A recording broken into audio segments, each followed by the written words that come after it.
We remain steadfast in our commitment in delivering local news that matters, stories that inspire, enriching the lives of Filipinos in the Philippines and across the globe. This is your GMA Regional TV.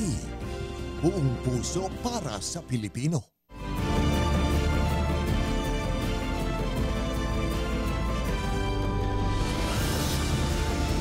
Ito ang GMA Regional TV 1 North Central Luzon. Masantos siyang aram na imbag amale mayap agat panapon kapuso. Narito na ang 1 North Central Luzon. Hatid namin ang mga pinakamalalaki at pinakauling balita sa Hilaga at Gitnang Luzon. Live mula rito sa GMA Dagupan Station, ako po si Chris Zuniga.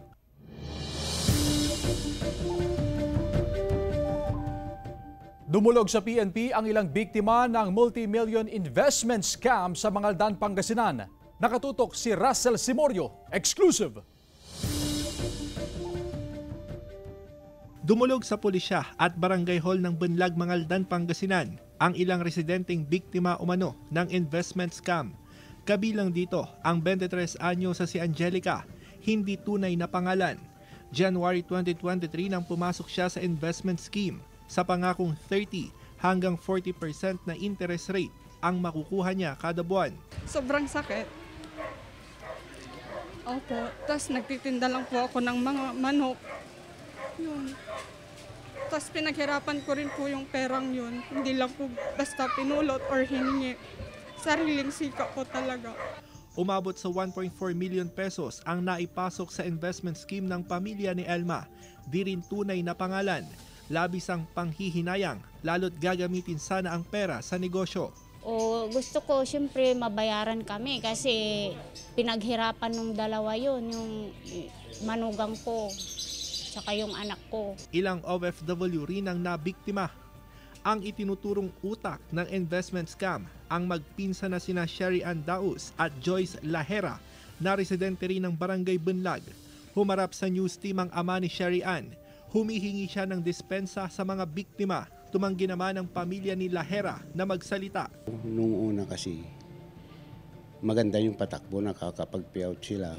Kaya nung huli na yung tungkwan na, nabitin sila sa pag-payout nila kaya kumuha pa sila ng investor. Iniimbestigahan na ng Mangaldan Police ang insidente. Tiniyak ng PNP na tututukan nila ang kaso. May mga nag-report na under investigation po natin. Kasama si Ron Alister Tañedo, Russell Simorio, 1 North Central Luzon. Mas maraming supply ng bigas asahan sa susunod na buwan ayon sa Mangaldan Agriculture Office at DTI Pangasinan. Narito ang report.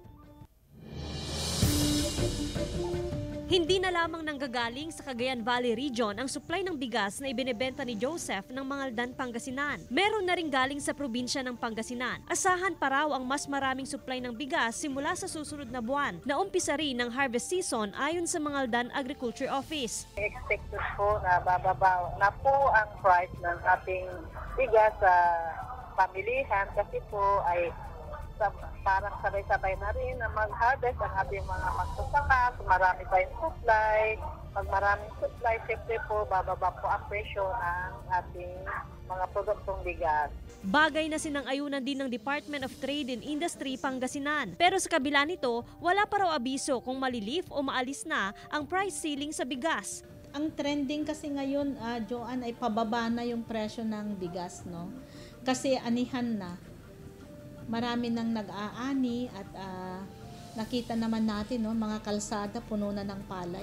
Ayon sa rice retailers, posibleng bumaba sa 41 pesos per kilo ang minimum price ng bigas. Pero imposible umanong makamit ang 35 pesos per kilo ng bigas na naitala noong nakaraang taon. Sa ngayon, ma'am, medyo malabo pa natin maabot yung ganong presyo, ma'am. Dahil hindi natin malaman kung ano yung galaw ng natin, supply natin. Kasama si Jing Dakanay, Joan Punsoy, 1 North Central Luzon. Arestado ang dayuhang nagpakilala bilang opisyal ng Indian Embassy para mambiktima sa Ilocos Sur. Tutukan yan sa ulat ni Ivy Hernando. Sa bisa ng mission order ng Bureau of Immigration, Inaresto ang isang 23 anyos na dayuhan sa isang establishmento sa Bantay, Ilocos Sur. Kasama sa operasyon ng iba't ibang ahensya, kabilang ang Fugitive Search Unit at PNP. Meron po yung personnel po ng Bureau of Immigration at nakipag-coordinate sila sa amin. Ayon sa Acting Alien Control Officer ng Bureau of Immigration ng Vigan Field Office, nakatanggap ng complaint laban sa suspect na lumabag sa Philippine Immigration Law, Commonwealth Act No. 163. Nagpapakilala umunong opisyal ng Indian Embassy ang suspect. The arrested foreign fugitive has been reportedly involved in a scam in Ilocos Sur by representing himself as an Indian Embassy official. Nasa kustodiya na ng Fugitive Search Unit ng Bureau of Immigration ang suspect at dinala sa Bicutan Detention Center. Wala pang pahayag ang suspect. Depending on the case, kung talagang makitang nag-violate siya sa immigration law natin, yes, definitely there will be deportation proceeding after that. Kasama si George Benson, Ivy Hernando, 1 North Central Luzon.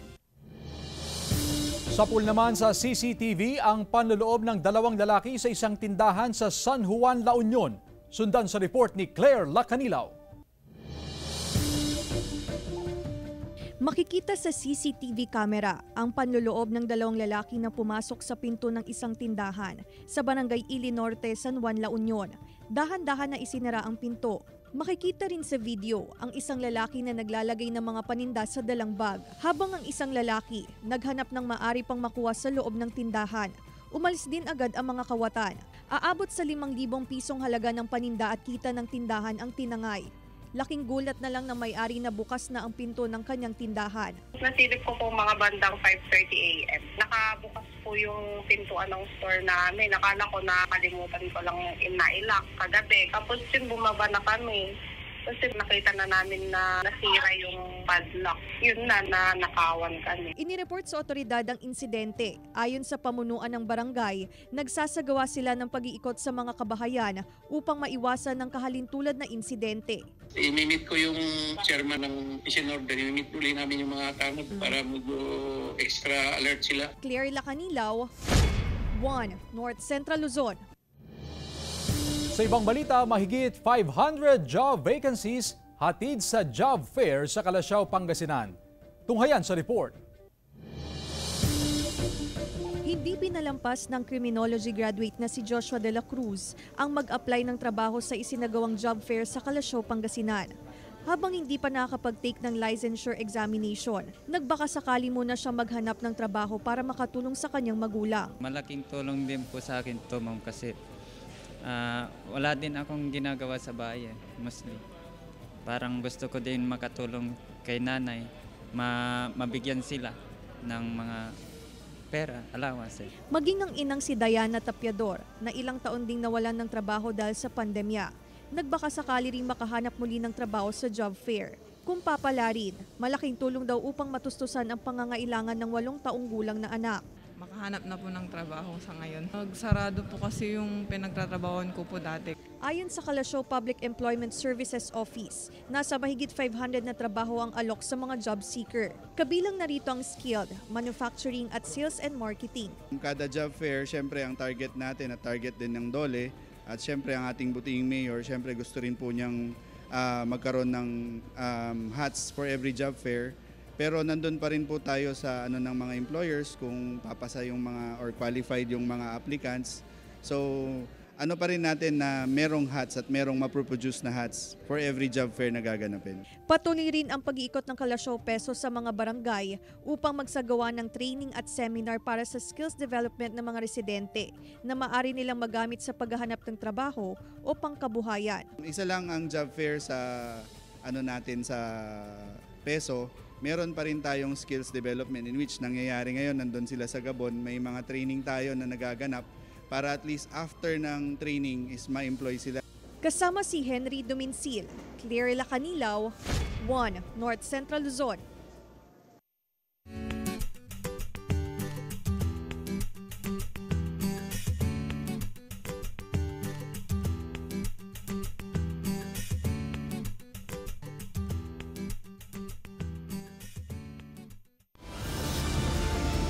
Ito ang GMA Regional TV 1 North Central Luzon.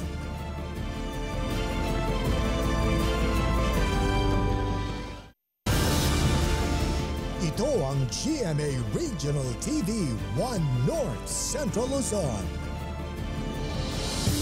Aprobado na ang 1.3 billion pesos na 2023 budget ng Dagupan City. May ulat si Jasmine Gabriel Galban. Pasado na ang 1.3 billion pesos na 2023 budget ng Dagupan City matapos aprubahan sa sesyon ng Sangguniang Panlungsod kahapon. Ayon sa alkalde ng syudad, kabilang sa mabibigyang prioridad sa budget ay ang mga scholar, infrastructure project, health services at iba pa. I call this a delay of services. Kasi itong na-approve na, kailangan habulin na namin. Habulin na namin lalo yung mga infra. Kasi nung ginawa namin yung mga infra na yan, supposed to be pagdating ng bagyo o gano'n na tag-ulan, tapos na. Isang third-year student na si Queen Love Castillo sa natutuwa sa pagkapasa ng budget. Isa siya sa mga scholar ng syudad. Yes po, sobrang malaking bagay lalo na po sa amin at sa mga new scholar po ng bayan po ng Dagupan City. Kasi po marami pong nangangarap na makapasok sa scholarship po. Pero giit ni Councilor Red Erfe Mejia na chairman ng Committee on Finance, Budget and Appropriations, may irregularidad umano sa pagkapasa ng 2023 budget. Wala raw sa agenda sa regular session ang pagpasa sa annual budget. Nilinaw rin ni Mejia na hindi naman kontra ang Majority 7 sa pagpasa ng budget. Mahalaga lang na dumaan sa tamang proseso. Sumulat din po kami sa DBM or Department of Budget and Management at isinalaysay din po namin sa aming liham sa kanila yung mga irregularities po sa pagpasa ng budget. Ganon din po, nag-cite din po kami ng mga provisions sa local government code as well as mga circulars na galing po ng Department of Budget. Kasama si Daryl Peralta, Jasmine Gabriel Galban, 1 North Central Luzon. Tindero ng gulay sa Vigan City Public Market inatake ng kawatan. Nakatutok si Ivy Hernando. Takot at halos hindi pa rin makapaniwala ang 25 anyos na si Myla, di niya tunay na pangalan, kung paano siya nabiktima ng panggagancho habang nagbebenta ng gulay sa kanyang pwesto sa Vigan City Public Market. Isang lalaki umano ang nagalok kay Myla ng mga murang produkto. Nagsusulat-sulat po siya dun sa resibo niya, pero tinitignan ko yung resibo niya, ayaw niya ipakita. Gusto niya magbayad na po ko kagad. Sabi ko, pwedeng tignan po yung item. Hindi, wag ka mag-alala kasi hindi kami scammer. Sa awa, pumayag raw si Myla at nagabot ng 9,000 pisong bayad. Sa lalaking malaahente raw ang bihis at galaw. Pero isang oras ang nakalipas, walang dumating na produkto kay Myla. Kaya dali-dali nilang hinanap ang sospek na nooy nasa pamilihan pa at ipinaaresto.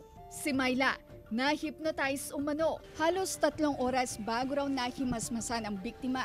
Hindi raw nito maalala ang kanyang pangalan at edad, maging ang pangalan ng kanyang magulang. Hindi rin nito namalayan na naiabot lahat sa sospek ang kanyang paninda, maging ang laman ng kanyang wallet. Bali, nakatanga po ako nung una. As in, nakaganyan lang po kung bakit ako nagbayad, wala pa yung item. Ang init ng katawan ko na ang sakit ng ulo ko po nung pagkatapos na po yun.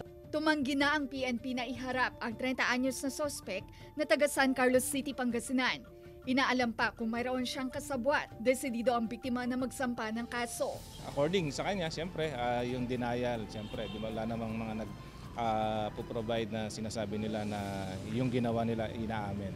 Patuloy ang investigasyon ng PNP sa mga insidente ng nakawan sa lungsod. Kasama si George Benson, Ivy Hernando, 1 North Central Luzon. Kumpiskado naman ng Pangasinan Police ang abot sa 12 baril simula nang ipatupad ang COMELEC gun ban. Tutukan sa report. Nag-umpisa ang COMELEC gun ban noong August 28 kasabay ng pag-uumpisa ng election period. Ito rin ang umpisa ng implementasyon ng COMELEC checkpoint. Ayon sa Pangasinan Police Provincial Office, 3 baril ang nakumpiska sa checkpoint operations, 4 ang nakumpiska sa police response, 1 sa Oplan Bakal at 4 sa search warrant operations. 14 na katao ang nahaharap sa kasong paglabag sa Omnibus Election Code at RA 1059 o Comprehensive Firearms and Ammunition Regulation Act. Mayroon po tayong nahuli na 12 12 short firearms, 1 deadly weapon, and 1 explosive po, ma'am. Papalapit na rin ang campaign period na mag-uumpisa sa October 19 at magtatagal hanggang sa October 28. Kaya asahan daw ang mas maigting na kampanya ng kapulisan kontra loose firearms. Yung checkpoint nga po, ma'am, pupungon tayo dyan. Mas lalo natin dinuble yung deployment ng checkpoint natin sa Kauplan Sita. Sa lahat ng area dito sa ating lalawigan. Nagkakatakot po tayo ng Uplan Katok sa lahat ng mga tao. May mga listahan na kung saan ikinala natin na mayroon silang firearms. Para naman po sa seguridad ng karamihan po, kailangan sumunod sa checkpoint. Sumunod po sa batas ng eleksyon. Kasama si Jing Dakanay, Joan Punsoy, One North Central Luzon.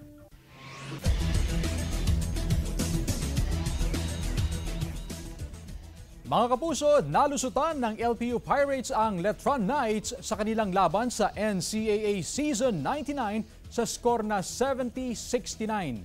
Ito na ang ikalawang sunod na panalo ng LPU habang wala pang naitatalang panalo ang defending champion na Letran. Gitgitan ng laro simula sa first quarter hanggang sa huling minuto ng laban. Bumida si John Barba sa kanyang crucial basket para maipanalo ang Lyceum. Sunod na magtatapat ang Benil Blazers at JRU Heavy Bombers sa unang laro. Maghaharap naman ang Mapua Cardinals at San Beda Red Lions sa second game na mapapanood sa GTV.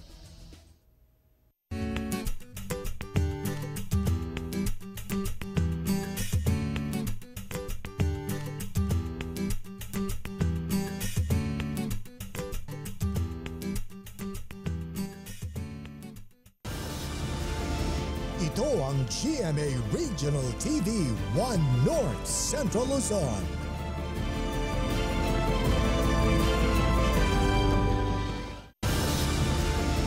Ito ang GMA Regional TV 1 North Central Luzon. Dog meat trader sa Pampanga arestado. Tunghayan sa report. Ano po yan? Timbog sa operasyon ng Animal Kingdom Foundation at CIDG ang isang dog meat trader sa Candaba, Pampanga. Nagpubli sa isang bahay ang suspect kung saan isinasagawa ang pagkulong at pagkatay ng mga asong kanyang ibinebenta. Ayon sa AKF, nakatanggap sila ng impormasyon mula sa isang concerned citizen ukol sa malawakang pagbebenta ng karne ng aso sa lugar. Araw-araw yan na may order siya, so medyo malakas. Ganun ang kanyang modus operandi. Nailigtas sa operasyon ng 3 buhay na aso habang na-recover ang 3 patay na aso na nakatagdang katayin at ebenta ng 190 hanggang 250 pesos per kilo. Ayon sa AKF, kumpara sa mga nagdaang taon, bumaba ng 80 hanggang 90% ang bilang ng mga naitatalang kaso ng dog meat trading sa bansa. Pero sa kabila ng pagbaba ng kaso, may ilan pa ring nakakalusot sa illegal na aktibidad. Before, ang dog meat trading kasi 100, 200 kada biyahe yan eh. Ngayon, pa isa-isa, we spot few traders in one area, 3, 5, 10. So medyo malaki talaga ang binagsak nito. Nahaharap sa kasong paglabag sa Animal Welfare Act ang suspect. Wala pa siyang pahayag. Umaasa ang AKF na sa pamamagitan ng pinaigting na kampanya, katuwang ang iba pang ahensya ng gobyerno, ay unti-unti nang masugpo ang dog meat trading sa bansa. Russell Simorio, One North Central Luzon. Sa ibang balita, 20 barangay sa Ilocos Norte ginawaran bilang cleanest barangay sa buong probinsya. Sundan sa report ni Gab De Luna. Ginawaran ng 20 barangays bilang cleanest barangay sa buong Ilocos Norte. Bahagi ito ng Linis Ligtas Cleanup Drive na programa ng Department of Health. Ayon sa Provincial Health Office, malaking tulong daw ito sa mga mamamayan upang mapuksa ang mga karaniwang sakit na nakukuha dahil sa maruming paligid. Tiniyak ng mga barangay na tuloy ang kanilang mga programa sa kalinisan sa kanilang mga nasasakupan. Nasa 600 na mag-aaral ng Kawayan North Central School sa Isabela ang kasali sa pagpapatupad ng matatag curriculum. Kabilang ang Kawayan North Central School sa 35 paaralan sa bansa na napiling pilot schools ng matatag curriculum. Tiniyak ng pamunuan ng paaralan na nakahanda silang tugunan ang pangangailangan ng mga mag-aaral partikular sa kinder, grade 1 at grade 4. Bago ang implementasyon ng matatag curriculum, sumailalim sa pagsasanay ang mga guro upang matutukan ang mga learning competencies at learning areas na ituturo sa mga bata. Layo ng pilot testing na malaman ang iba't ibang issue at kakulangan ng programa upang matugunan ang mga ito bago ang opisyal na implementasyon sa susunod na taon. Nilinaw ng COMELEC na hindi requirement sa mga kandidato sa barangay at SK Elections 2023 ang BIR registration. Pero ayon sa BIR, magagamit ang Registration Statement of Contributions at Expenditure na kailangang isumite ng mga kandidato pagkatapos ng eleksyon. So mailalim sa orientation ng mga kandidato upang mas maintindihan ang layunin ng BIR registration. Bagamat walang deadline para sa BIR registration, hinihikayat ng ahensya ang mga kandidato na magparehistro bago ang campaign period. Gab De Luna, 1 North Central Luzon. Mga kapuso, steam, kakanin o salapusop ng mga bigwenyo, ating tikman sa report ni Ivy Hernando. Hindi kumpleto ang kainan kung walang kanin kay Juan. Kaya naman pati ang kakanin, hindi inuurungan. Hindi lang ito laman ng iba't ibang okasyon o selebrasyon. Madalas merienda na rin. At yan ang ating dadayuhin sa Barangay Mindoro ng Vigan City. Ang kanilang kakanin na kung tawagi, salapusop. Si Joylyn at kapatid nito ang halos araw-araw na nagluluto ng salapusop na ilang dekada ng recipe ng mga Ilocano. Nagsimula sa mga ninuno namin, mga kauna-unahang mga lola ng lola. Ang sangkap, pinaghalong dinurog na malagkit na kanin at ginadgad na niyog. Sa kabubudburan ng tagapulot, ang minatamis mula sa katas ng tubo.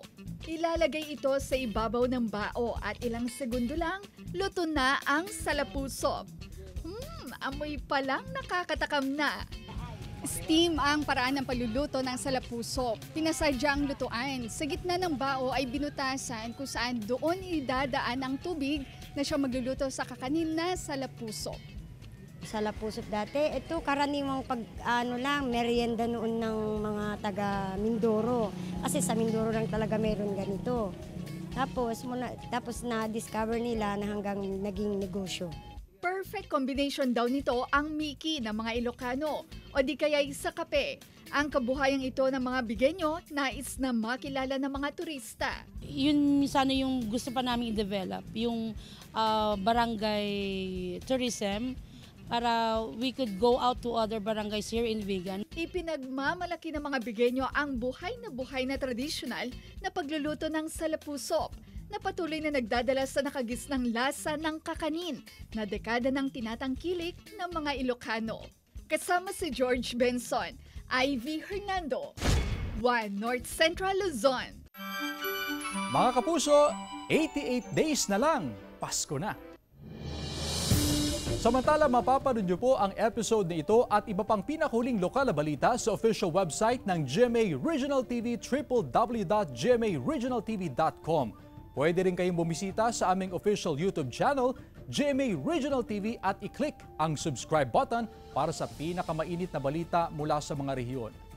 Nais naming pasalamatan ang mga kapuso sa Hilaga at Gitnang Luzon, maging ang mga kapuso natin abroad. Dahil sa GMA Regional TV, local news matters. At yan ang mga pinakamalaki at pinakahuling balita sa Hilaga at Gitnang Luzon. Maraming salamat sa pagsama sa amin pati na ang mga kapuso sa ibang bansa na tumutok sa mga balita sa rehiyon. Ako po si Chris Zuniga. Kami ang GMA Regional TV 1 North Central Luzon. Buong puwersa para sa mas malaking misyon at mas malawak na paglilingkod sa bayan.